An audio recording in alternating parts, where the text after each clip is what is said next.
our invocation. Let's pray, shall we? Father, thank you for the opportunity to come to this meeting.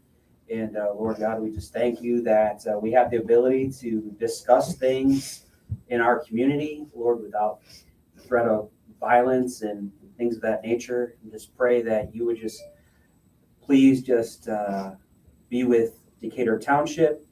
And Lord, I just pray that you would just please give these men and women the courage and boldness to do what's for the residents. And Lord, I just pray that you just watch over them, give them safety. And Lord, just let us have a good meeting as we discuss these matters in Jesus' name. Amen. Amen. Join me in the Pledge of Allegiance. I pledge allegiance to the flag of the United States of America and to the republic for which it stands, one nation, under God, indivisible, with liberty and justice for all.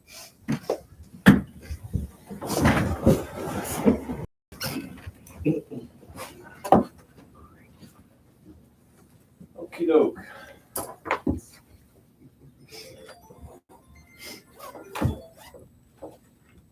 So the agenda has been distributed to all members. Are there any modifications or additions?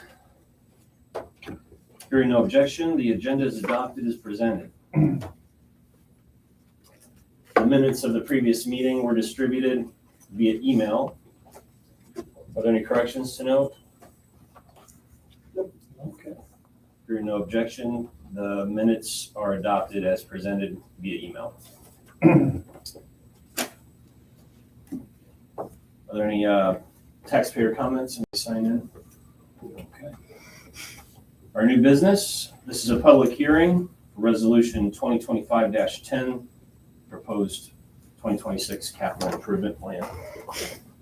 Mr. Trustee. All right. So if I may give a little bit of history, several things came out, and I think we talked briefly about this last meeting, but several things came out of this past legislative session. One of them in particular was the quote road funding bill 1467, not that that number matters, but anyway, long story short, out of that came a provision in that law that was passed was that townships would have to give a 30% difference between what their next year's budget was and their reserve funds for non-restricted funds. So long story short, that works out to be the general fund and the rainy day fund. Right. The law defined township assistance, grants, donations, firefighting, cumulative firefighting as restricted. The law allows the township to develop, or actually requires the township to develop annually by September 30th each year or the next year, a capital improvement plan. The template provided by the Department of Local Government Finance stretches that out to 2040, 2042, as you'll notice on there. So I took advantage of that. That was kind of worked out as a lobbying effort from the Indiana Township Association as a way to, frankly, let townships kind of protect or guard some of their reserve funding that were intended to serve the taxpayers of the township. One state lawmaker on a sidebar conversation said to me, he says, I don't know if they think it's right that the taxpayers pay the township for the fees and then it has to go to the road funding when you got a certain municipality not doing right with their funds anyway. So the plan is that it is a plan. It is not anything tonight that you're asked to do anything as far as appropriating, etc. What I did was, and with the help of Ted Moore, I don't know if you met Ted yet, our maintenance supervisor came on board with us a couple, 3 months back. Oh, great. We actually went through every facility and inventoried everything capital. Right. As you notice on there, anything from chairs to vehicles to buildings, components, roofs, etc. We brought that back. I did some research, mostly AI, said, what is the cost of, et cetera, et cetera. And then as you kind of project that out to future years for inflation, et cetera, you can get another cost up. So all those costs on there listed really are for the most part estimates based on that. Right.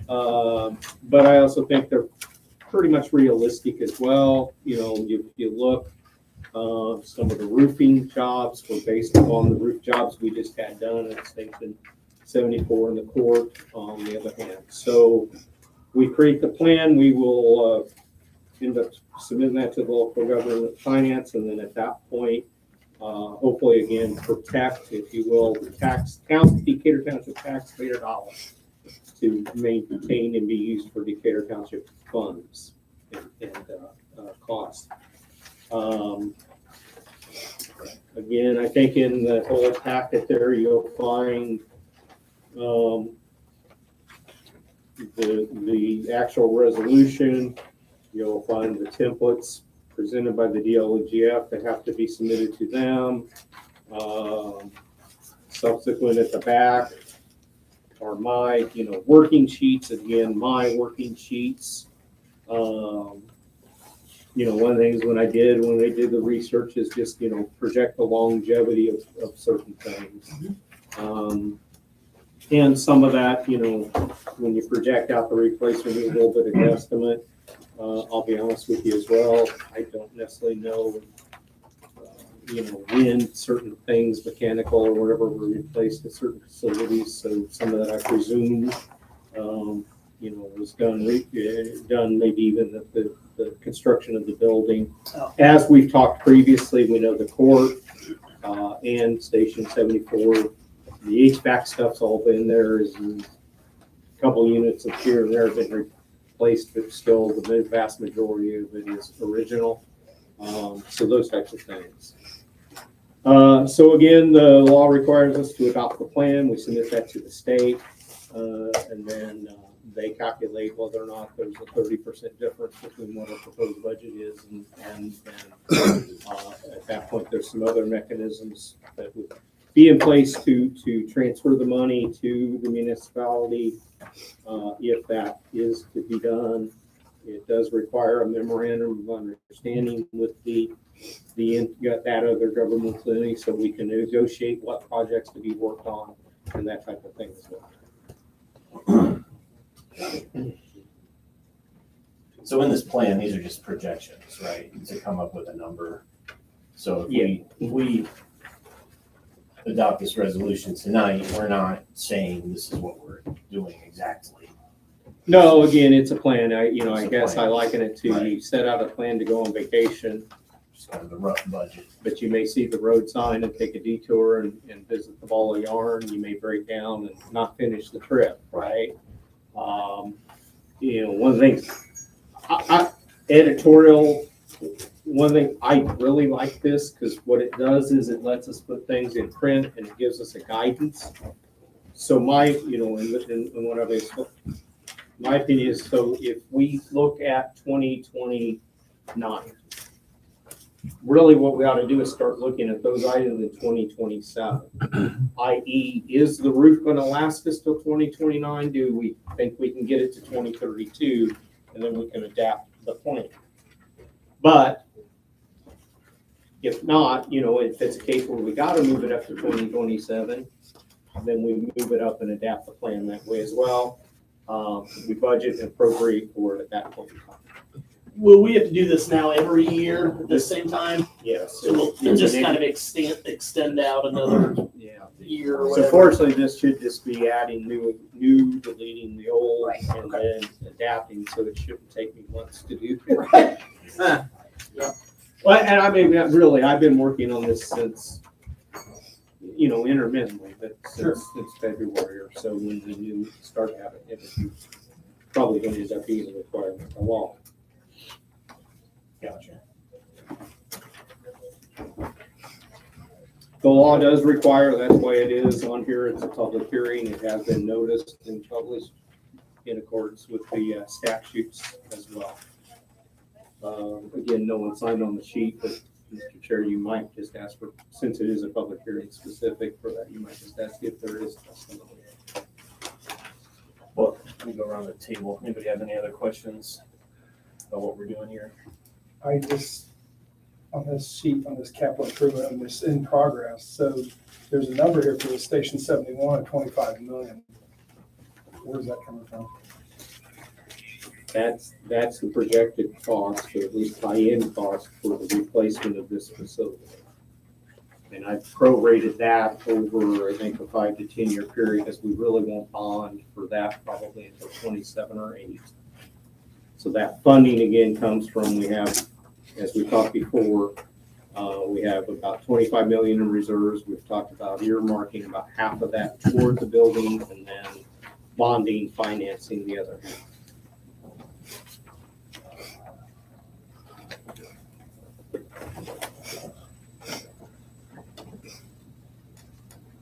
I just don't know. It just seems like a lot. Well, the numbers don't. Yeah, Yeah. I'm just saying, I think throw it out there. It is. It's a good comment. Cindy? Anybody from the public? Anything to add to this resolution, the capital improvement? I really got you, so we didn't hear said, but we already got going on. It's good with you. We didn't hear it all. We didn't hear it all, so. Got you. Last person in bias. Yeah, they are. It's all good. I'll stay quiet.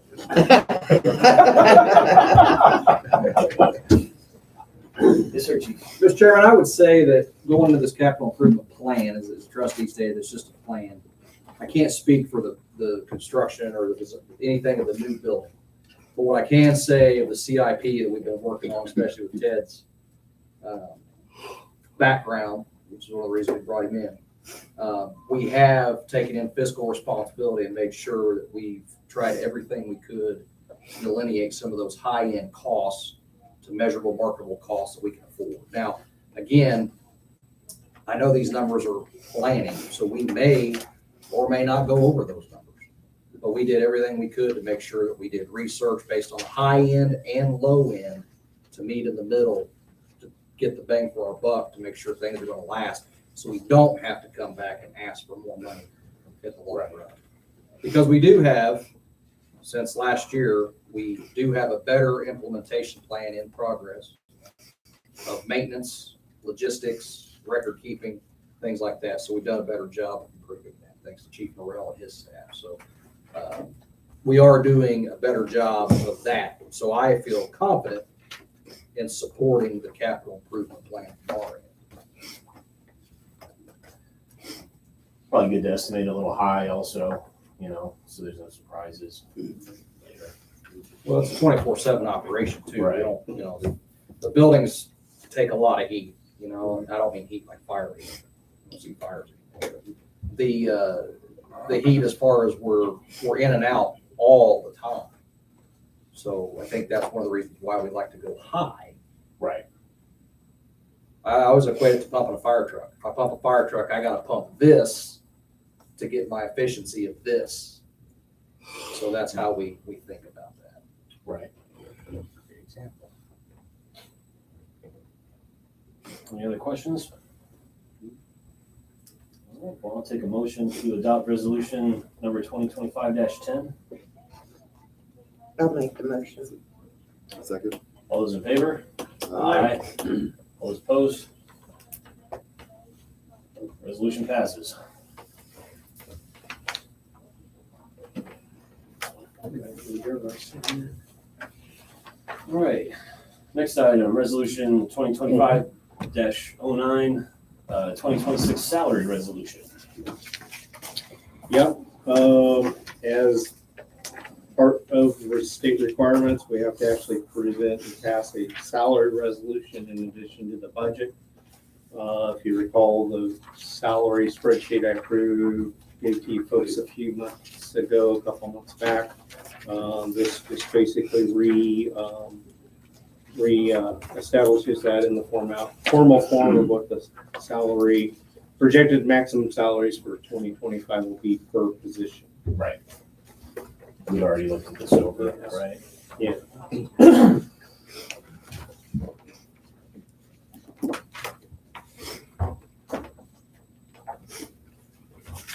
Any other points of discussion or comments? We looked this over 2 meetings ago, right? Was it last? 3 years. Yeah. We got some clarification on why, some were receiving the raises they were. And The only question I have right now, and I've just noticed this, in that first line, so above the salaries, shall be fixed for the officers and employees of the townships for the year 2025. That should be 2026. That should right? be. Thank you. you guys have been screwed. I didn't notice that 2 weeks ago. I'm glad you did. Can we just mark that on the? I did it on this. Okay. Yeah. You Gotcha. guys. How about it? How about the, and I'll initial, maybe the chair and the secretary can initial as well. It'll be, I think, acceptable. Any other questions? Points of discussion on the salary, 2026? All right, I'll take a motion to adopt resolution 2025-09. Second. All those in favor? Aye. Resolution passes. All right. Next item, public hearing for resolution 2025-11, proposed 2026 budget. What can I say? It's been introduced. We had the salary workshop a few weeks ago as well. It all incorporates into that. It has been duly published and advertised.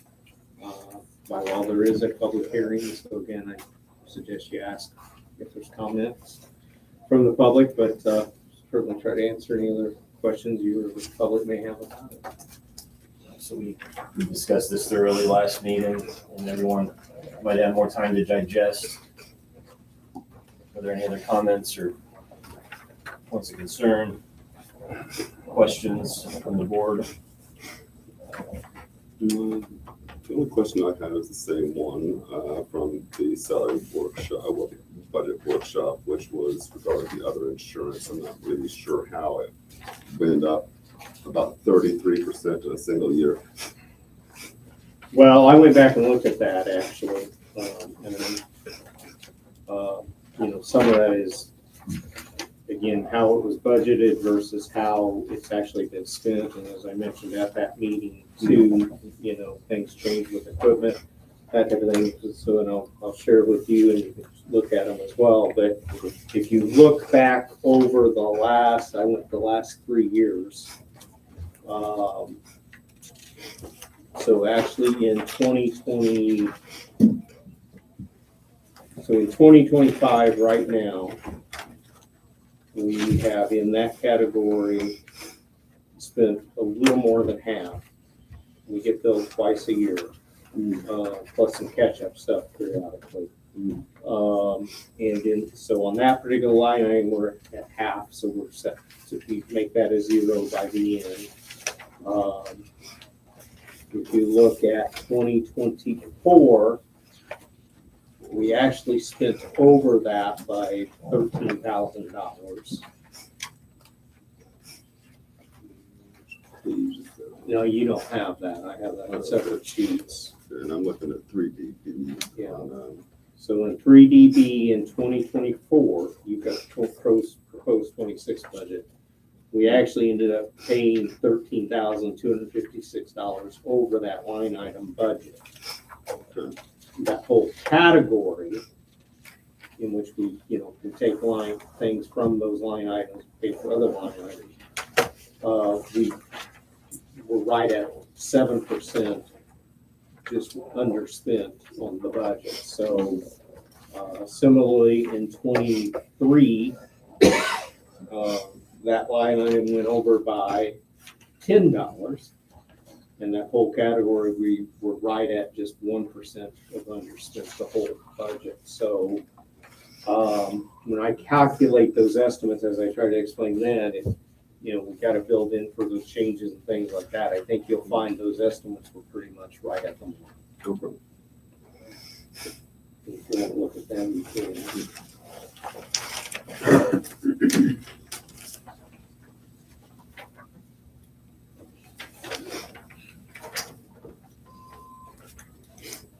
Any comments from the public on the budget in general? Yes, sir. Mr. Chairman, I'd like to say thank you to the board and the trustee. As you guys, over the past couple of years especially, in my time in administration, have taken into consideration all that we've given you for improvements and ways to improve our salary, benefits as a whole. Our union has done a tremendous job trying to prepare that data and information for you guys to consider. Fire service is very competitive across the state, really across the country, especially EMS.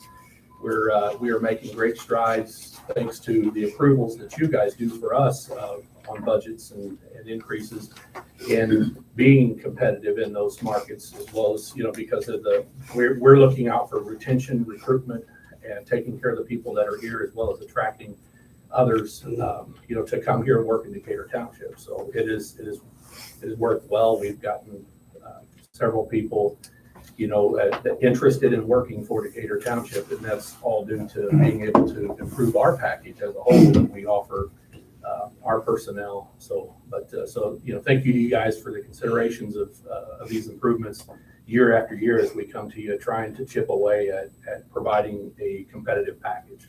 Thank you. Oh, yeah. Thank you. I speak for us. I mean, we're happy to do it when we can. I feel like, our budget allows for it, and then the salary resolution that we just passed, I think we're making it more attractive for paramedics and EMS to be here and stay here. So. Great. Any other comments on the budget, or go ahead and approve it? So you can't. Or we can't? No. Oh, we do that next Yeah. meeting. Sorry. There has to be, I think it's a 10-day lapse. Right. That's why our next meeting is scheduled for the 30th 10 more days. with the budget, yeah. So, Okay.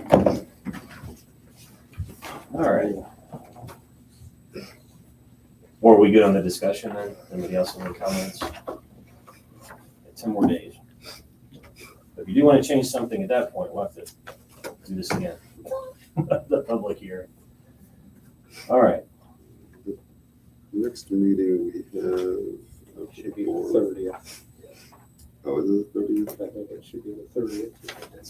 I planned those out I had, on a Tuesday you have to have a 10-day notice before the hearing and then a 10-day lapse from the hearing before you can vote on the budget. So it should be those 10 days getting us to the respective Tuesdays on which we meet. Yeah, that's what the public notice says. we got 2 weeks after that. Well, those are tentative, only if necessary, so pass the budget that night unless there's some other business.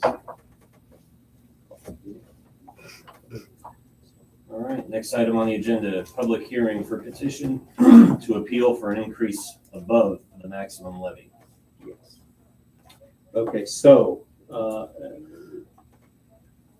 a little bit of history, and Josh and Cindy should recall, about 2 or 3 years ago, we did a similar, I'm not sure if Greg was yet on the board, but we did a similar levy appeal to deal with the growth of the township, where we asked the state to approve an increase in our levy. That way, should generate more income for the township.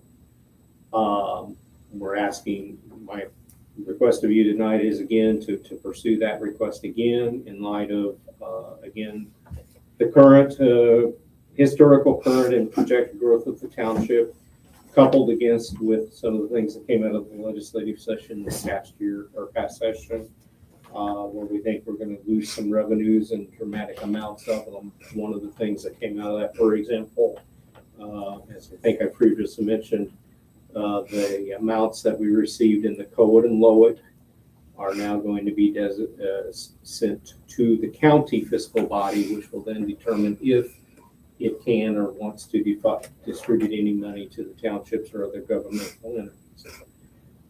Based on the fact that Marion County Annapolis has never given any relief with regard to the public safety code and those type of things, we're going to absolutely have to believe they're not going to distribute the others. So that's a tune of $4 million alone.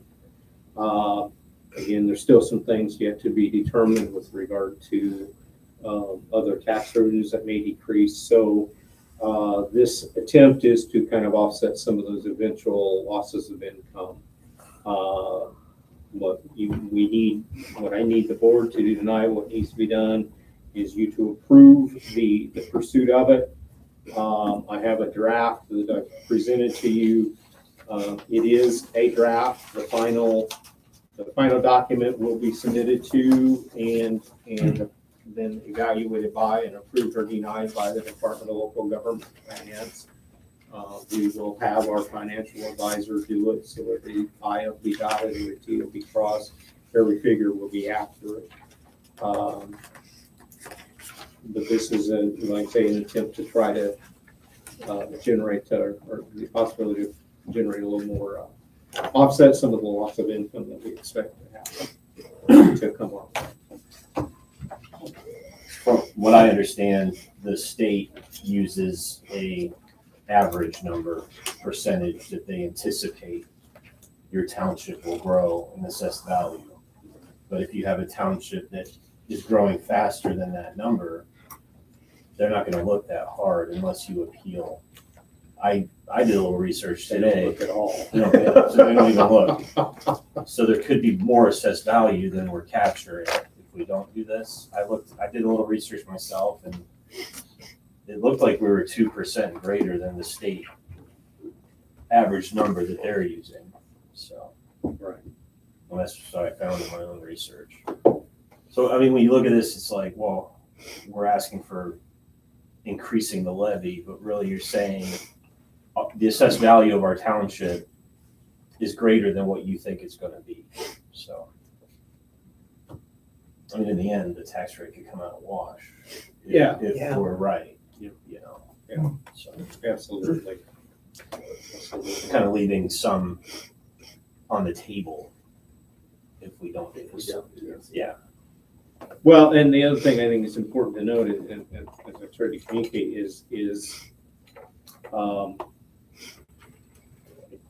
your point with the average growth versus the township growth exceeding the average growth.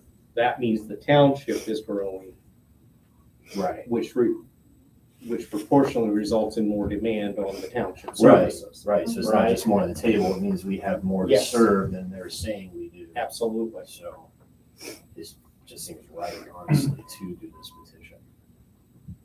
Yeah. Right. I mean, it's kind of like going to the Sam's Club and buying the 48-ounce box versus the 50, and if you don't charge, they not charge for the 50, right? Right. You can't keep up. This is a public hearing. Again, the law requires a public hearing. It requires that it be advertised with the budget, which was done. So we're going to cover that that's been done. So are we doing this tonight then or next time? No, this will be you tonight. can approve tonight, and this then as soon as it's done, I can ship off to the finance guy. I'm going to start working. Got you. He has until mid-October to get it completed and submitted. And I think the 21st is actually a Sunday, so he wants to back it up. I appreciate you keeping on top of things like this, and then we just did. We have a lot of expenses coming up, so. Any other points of discussion, questions? All right. I'll take a motion to approve petition to appeal for an increase above the maximum levy. Make a motion. Second. I'll second. All those in favor? Aye. Passes. All right. Last but not least, Resolution 2025-12 establishes Township Road Fund. Right. So going back to the point I mentioned, or some of the points I made earlier regarding the capital improvement plan and that change in state law with that road funding bill. The road funding bill also requires the township to create this township road fund. The road fund then is created, and if again that 30%, anything happens to create that 30% generation of dollars, the funds get deposited into that fund, and then from that fund we pay the county or the city, which in Indianapolis, pay the city for the project based upon whether or not we work out and how we work out the memorandum of understanding for the actual work. The fund by law has to be created. Again, if there's nothing to deposit into it because of the projection, nothing will get deposited into it. The other thing is our attorney advised me when I asked him to help me draft this, and which was his template. He said the other thing to keep in mind is unless and until you reach a memorandum of understanding, i.e. then a contract with the municipality. And not to bore you too much, the law says that the township can work with any governmental entity within its county. So most townships, that could be a county, it could be a town. In Indianapolis, we are quite, restricted with Unigov, it's city of Indianapolis. So if I'm a little untechnical with the verbiage, it's still the reality of city of Indianapolis. So we have to work out an agreement, a memorandum of understanding with the city of Indianapolis on what the dollars would be spent on, even if there were dollars to go into the fund. So because there won't be, you will not have to enter into any sort of memorandum until there would be any amount of money in. If we get $10 in it, then we have to enter into that agreement. It has to be mutually agreed upon, so it's $10 on, and the law states too, it has to be spent in the township. So we should be able, one of the things, if we ever work out an agreement with them, is I'll ask in that memorandum of understanding that accountability come back to us, that they will document to us that if we agree to give them $10, for example, $10 went to pave XYZ street or build XYZ sidewalk, etc. So this is kind of like a catch in case we shouldn't need to do this anyway, right? Well, by law, you have to do it. You have to create, by law, we have to create the We have, fund. okay. We just don't We just necessarily don't have to, necessarily have anything. we don't have to fund the fund, I guess. Is the best description. Kind of like the rainy day fund, and we talked about that, and we budgeted to kind of spin that out for the other things we talked about. We'll still have a rainy day fund in the county. So was this according to law to say that, say we did have to give them money, that we as a board would approve where they spend it? Yeah, by law, the town, like I say again, the township has to agree with, in this case, the city of Indianapolis, enter into a memorandum of understanding. To do our roads with our money. But by law, the law states anyway, yes, township, the money has to go within the township. Now, it says infrastructure, it doesn't specify specifically, not to be redundant, roads. So we could, It's maintenance of roads and infrastructure. so we could say, look, infrastructure is this bad intersection that floods each year and then freezes over. We want that fixed, which would include a drainage project. We could say, look, and it's true, Man Road is tremendously dangerous for pedestrian traffic. We could say, here's our million, we want sidewalks on Man Road. At that point, they can disagree too, but those are some of those examples that we don't just give them a blank check, nonetheless. So this says it's project specific. Yes.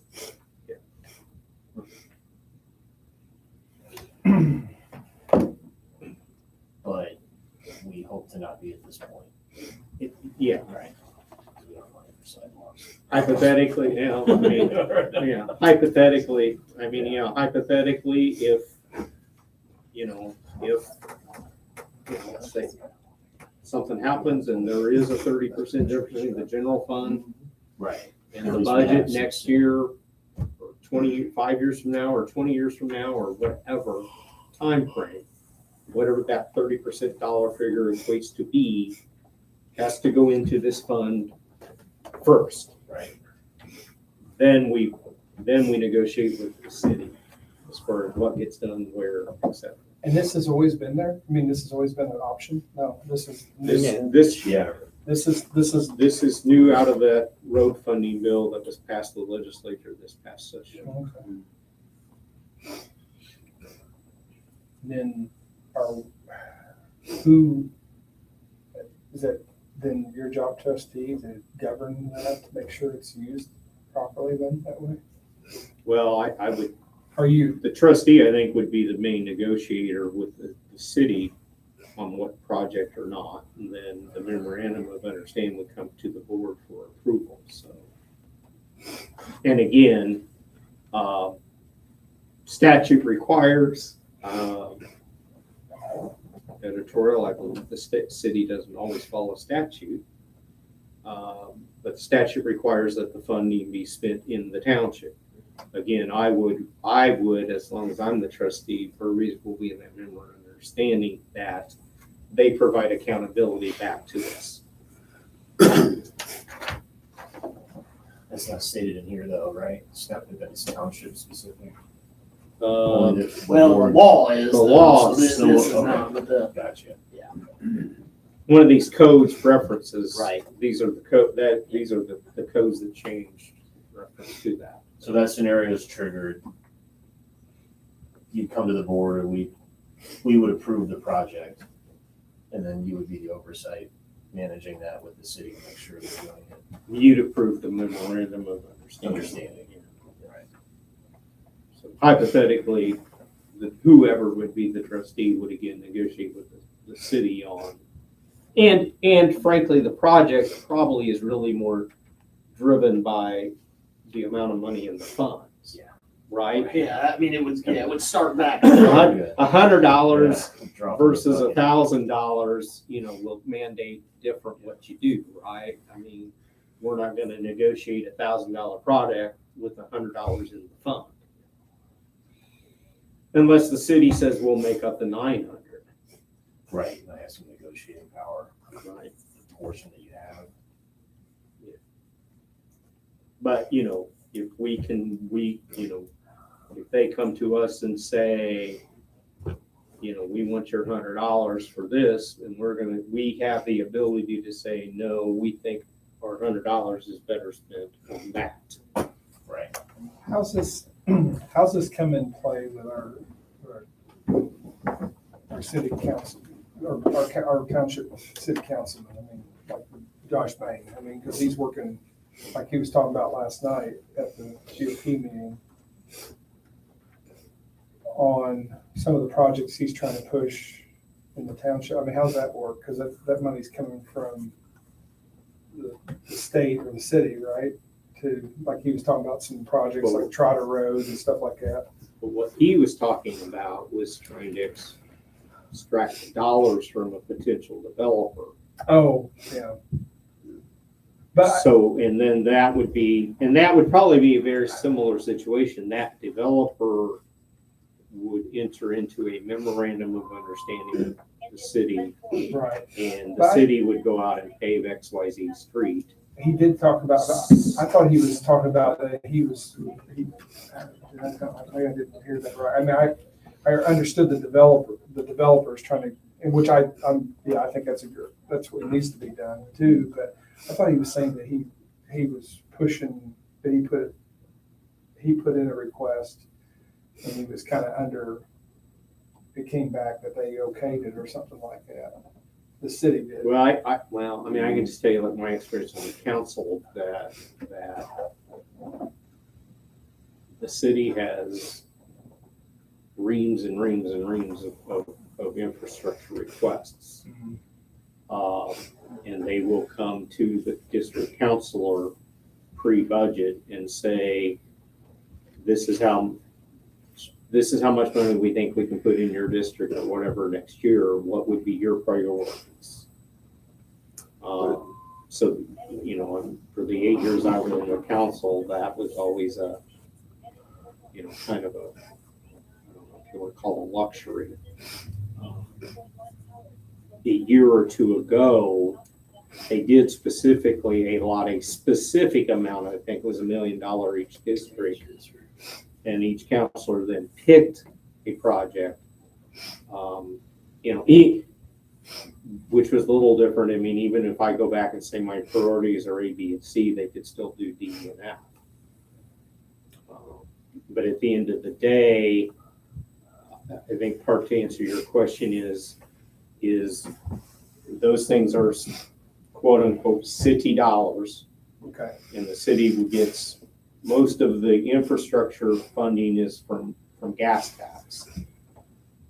These dollars we're talking about with us are from our property tax that we have then in reserves. And again, it ends up being that amount of 30% difference between the budget for the next year and what that reserve amount is. So if I do my math right off the top of my head, so if we've got 100 in reserves and our budget is 70, there's a $30 difference. So $10, 30% of that we have to set in this fund. And then from that, again, the next step is we negotiate with the city how that $10 is spent, where it's spent, etc. Is this a revolving fund? Does it roll over? We had $10 this year. We said we don't have $10 worth of projects, but next year we'd have $1,000. Now we have for that. Yeah, I can't tell you I've looked into the hours, but yeah, once it goes in this fund, it's not going to come out. We cannot. I don't think the law will allow us to allocate that later. Right. Okay. So yeah. So if it's $10, if it's 10 and 20 next year, then it's 30. It's not that we can take 15 of that and say, let's go back and convert it to something else. Correct. Okay. So again, we hope not to ever put any money in it. Sure. But we have to create it anyway. Well, and I mean, I'm not opposed to, in general terms, trying to meet the need of the city, township for particular infrastructure needs. But again, I think, the taxpayers of Decatur Township paid these tax dollars to Decatur Township to fund Decatur Township services to them, if that makes sense. So it's not a philosophical thing. I differ with them in that regard. I think it's just more of a technical thing of who and how and why they get to say in spending, those dollars. Yep. And at the end of the day, realistically, what that means is, again, using that $10 figure, that's $10 not for an engine. That's $10 not to put an EMS person on the street, etc. Well, I'll move that we approve resolution 2025-12 to create the Decatur Township Road and Infrastructure Fund. Second. All those in favor? Aye. Aye. All right. Resolution passes. Decatur Township has a road and infrastructure fund. Creative. Right. Major interstates through there. Wait, we kind of already do. I mean, wonder, how do you think the township, the residents, you think they'll be? I mean, because that's one of the biggest, it's what you hear all the I time. know, this one's. Can't you, What could this why can't- evolve why- into? you're on the board, why don't you guys do something about the roads? Well, we don't. It's the main thing. Now, it's the main thing you hear. Yeah. Well, I mean, in all honesty, part of the answer to that is up until, I guess, this point, that's never been our purview, it's never been our authority. And similarly, I mean, the city of Annapolis, and even as you mentioned Councilor Payne last night, the city of Annapolis gets funding, roads and infrastructure. They've channeled it to other things. Loan backing, et cetera. So, I mean. And maybe I misunderstood him, but because I thought he said both. I thought he said that the money that the city allocates for certain projects, I thought that's what he was talking about originally. But then he also shifted and talked about new development, like going after, to make them put money. I thought it was a two-part thing last night. I was almost certain, I thought it was, but. Well, there are two parts, they're two separate parts, right? That's what I thought, and, but yeah, that's what I'm so much for the area, that's where, to let more industrial come in, to make them pay for our infrastructure. He's good about leaning on the developers and getting them to make concessions and, put up money for. That's a little funny, but he was talking about that new apartment. Yeah. Deal, but then he was, I mean, in an indirect way, what he was talking about, and it's not a popular idea, but it's frankly probably something that needs to be looked at in an indirect way, and other municipalities do them, is they extract, if you will, impact fees. Yeah. Zionsville or Whitestown, one of them is very good about that. they did an impact, which is You're not gonna do a development up there without coughing up above and beyond. I have one question. Are we allowed to reach out and find our own developers and companies to handle patchwork, potholes, roads here in the Decatur Township, or does that have to go through the normal city process? City has to, they have to, the city has to because they technically approve them, and they've been very guarded about approving others because they're concerned entities won't do them up to their standards. there's their standard. Well, vendors. That was a good way to say that, Mr. Trustee. It was a good way to say that. Well, and I wasn't even implying that comment. My point is, what the hell standards do they have if you look at the roads, right? I mean, Very high. it's kind of, when you drive Crater Avenue and that's their standard, I got some heartburn saying Joe Smith, not for profit, would be willing to adopt that block and take care of it that way, right? Well, yeah, we were all there at the meeting with Josh. We heard the astronomical budget they've got for roads, and I think one of the reasons why it's so high is because there's such a lack of competition. There are very few people to go to, and then the people you can go to, That's an interesting thing. they just charge an arm and a leg. It's the whole point of a free market is competition. You drive down prices by opening up the market. And right now, as Mr. Trustee said, it's very guarded against that. Right. Yeah, sadly, we don't have much say over our township roads. It's like me trying to do demolition in Indianapolis and Marion County. You could probably do a better job than some people I've seen. I'm quicker and I'm more efficient than most of them. I mean, IDEM has told me that. But in the county of Marion County, if I wasn't born or married into any of those, there's like 4 families and that's it. Oh, wow. Unfortunately, Trustee, you were One of them. Yeah, you worked with it, and you can't do it. It's about the size of the old phone book as far as the application. But to be honest, we moaned about that as well. It's just so hard in Marion County. It's rough. It's really rough. You go all through the application, you get down to it, and this is an example for like the road work to do that. Mm. You get down to the very end, the last few pages, and it's like, well, you need recommendations by 3 already contractors that are, so you're asking for competitors to give you a reference to come in, and nobody wants that, so. And I remember a couple of weeks ago, there was some guy filling in a pothole by the Canby Road gas station. Oh, yeah. Oh, yeah. And I was looking over, no vest. And looking, and I was like, I bought you with DBW? He goes, no, I just do it. I'm like, Well, in that vein, I mean, as another example, you're supposed to be trained by the city to cut the growth along the road.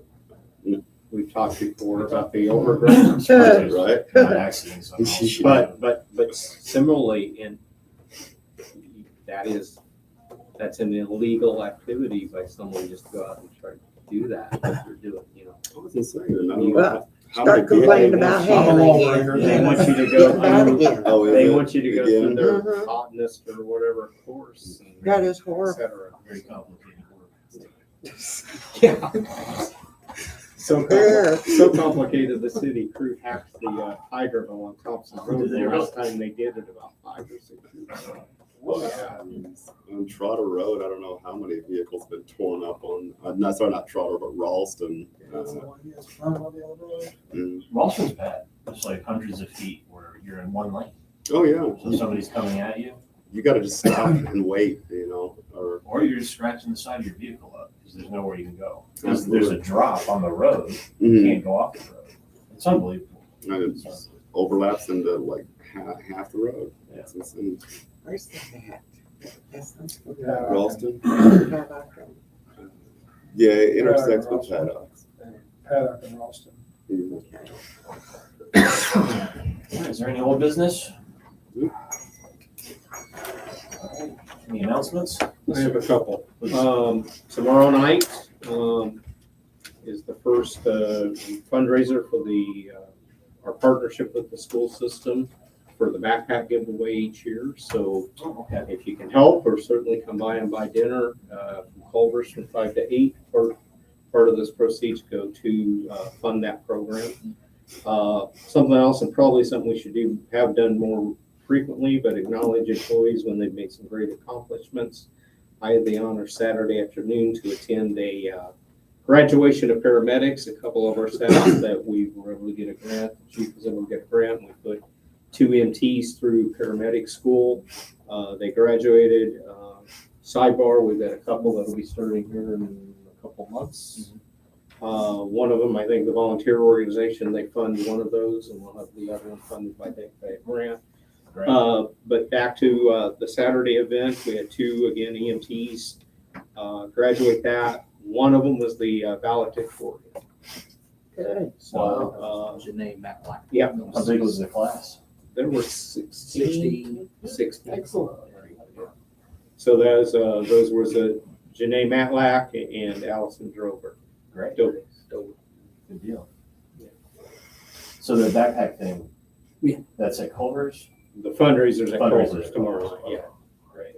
They're always looking for people to help serve. And then, of course, I forget what amount or percentage staff that they give a piece of percentage Yeah. to fund that. And then that ended up buying the backpacks and the supplies that are given out in August July, before school starts. Great. I have a question. What are they doing about Halloween, Safe Halloween this year? So on October 31st, which is that Friday, we are doing Operation Safe Halloween.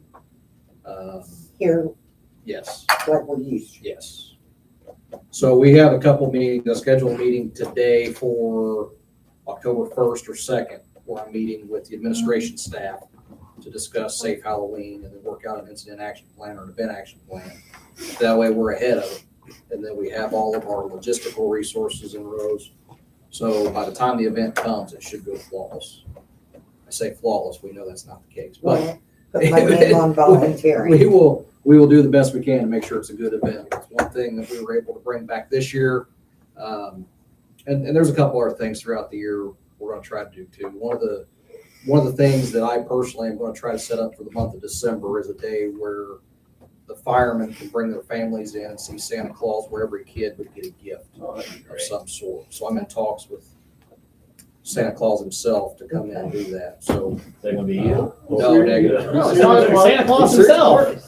Come on, some kid's gonna watch this live stream. Come on. So we're doing Santa we're himself. doing better things to be more community oriented, and That's all part of that. I believe in transparency and I believe in the community involvement, so. Not to overtax our crews going out and doing details every day, but making sure the public knows that they can come in. The other thing we just, on an announcement standpoint, we redid was our Operation Safe Place program.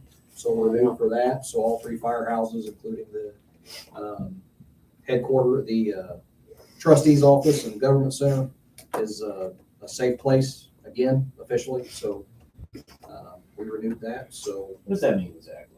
so Safe Place was started for, basically people to come to when they didn't have anywhere to go. And then the organization itself just picked up and grew and grew and grew. So what happens is people know they can come here and get help that they need, whether it's a policeman, fireman, EMT, whatever, they can come here and they feel safe. Especially with the partnership with the school and the Drug-Free Coalition. That was a big avenue to renew that. So they can basically, they see the sign, they know it's safe. And they can come here and get the help they need. Yeah, I've seen those signs. Yeah. Yeah, a lot of parents will do, the kids swap. Right. Oh, sure. Absolutely. Oh, okay. Do we do, We get that a lot anyway. do we do, like Facebook Marketplace meetup or anything? Is that, there are a lot of people that do Come that? here to do that? Yeah, Well, like Greg said, child swaps were the biggest. yeah, okay, Because they know they can come here, and whether it's through the daytime on a Friday where they're monitored, right. people can see in case something goes Yeah. sour, or on the weekends, they do it out in front of the bay where they know people can see them that way as well. Yep. But So yes, they do. They, they do exchanges. We had a guy out here the other day that exchanged tennis shoes. Yeah. So it happens. I know Lafayette Fire Department, when I lived up there, they, at one of their firehouses, they had some parking spaces that they had kind of designated at that. They had a camera out there as well. Now, didn't guarantee that people were there 24/7, right? Absolutely. But that was kind of that location that was known as that location. So Absolutely. I know my wife has bought some stuff there. I think somebody was shot in the main road pantry. Yeah. Not too long ago. Oh, Yeah. One of those. I've seen that, I think it was a Facebook or Craigslist thing. yeah. That's all. All right, anything else to discuss in this evening's meeting? Nope, Take a motion to adjourn, I'll second it. 2 seconds. Yeah, whatever. It works. We're out of here. No first, 1 second, 2 seconds. Meeting's adjourned. Third. I'll fourth it. It's that kind of time. All right. Deal.